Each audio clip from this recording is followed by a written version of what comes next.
ప్రకాశం జిల్లా సింగరాయకొండ శానంపూడి రోడ్లో వైఎస్ఆర్ ఆర్చీ మరియు విగ్రహాన్ని రాష్ట్ర మంత్రి ఆదిమూలపు సురేష్, ఒంగోలు ఎమ్మెల్యే బాలినేని శ్రీనివాస్ రెడ్డి, చెవిరెడ్డి భాస్కర్ రెడ్డి, సామాజిక న్యాయ సలహాదారు జూపూడి ప్రభాకర్, జిల్లా అధ్యక్షులు జంకే వెంకట, జడ్పీ చైర్మన్ బూచపల్లి వెంకయ్యలు ఆవిష్కరించారు.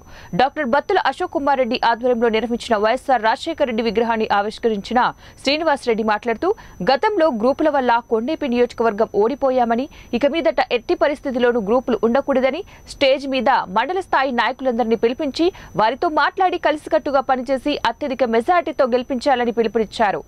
ఆయన ఆదర్శంగా తీసుకోవాల్సిన అవసరం ఉంది. ఆయన ఒక్కడే చెప్పేవాడు ఎప్పుడు కూడా నాకు పార్టీలో ఉండి పార్టీకి బట్టి ద్రోహం చేయకూడదు అనేది ఆయన చెప్పినటువంటి మాట. అది అందరూ కూడా గుర్తుపెట్టుకోవాలని కూడా తెలియజేసుకుంటాం. ఎప్పుడు కూడా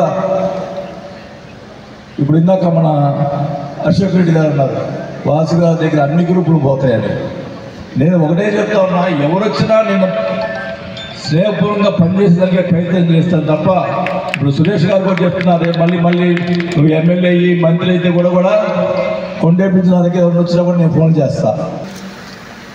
అద్భుతంగా ఏర్పాటు చేసి రాజశేఖర్ గారికి ఎప్పుడు ఈ దారిలో వచ్చి వెళ్ళే వారందరికీ కూడా ఒక చిరస్థాయిగా చిరస్మరణీయంగా గుర్తుండేలాగా ఏర్పాటు చేసినటువంటి అశోక్ కుమార్ రెడ్డి గారి దంపతులకు, అతను సహకరించినటువంటి ఈ మండల నాయకులకు అందరూ కూడా హృదయపూర్వకంగా కృతజ్ఞతలు తెలియజేసుకుంటూ, పార్టీ పటిష్టతలో పార్టీని మరింత పటిష్టంగా గెలిపించుకోవడంలో మీలో నేను కూడా ఒకటిగా అందరం కలిసి పార్టీ పటిష్టతకు పనిచేద్దామని, ఈ జిల్లాలో మొదటి నుంచి కూడా పార్టీకి ఒక వెన్నెముకగా ఉన్న వాసన్న నేతృత్వంలో అన్ని నియోజకవర్గాల్లో కూడా పార్టీని గెలిపించుకొని జగనన్నకు ప్రకాశం జిల్లా నుంచి ఒంగోలు పార్లమెంటు నుంచి అన్ని నియోజకవర్గాల గౌరవంగా అందిద్దామని